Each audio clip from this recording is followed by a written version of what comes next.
Alphabet হচ্ছে 26টা, এরপরে বাউল হচ্ছে 6টা, এগুলো দেখতে পাচ্ছেন যে 6টা আছে এগুলো সব বাউল।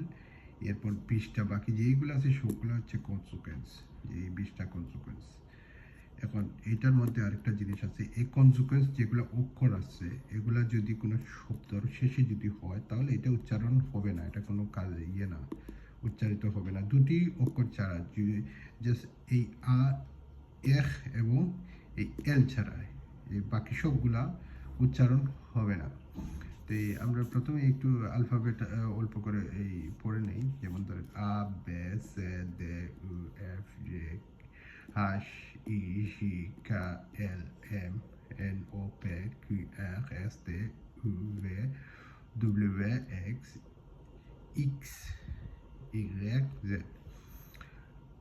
Vowel সেটা হচ্ছে A, U, I, O, U, R।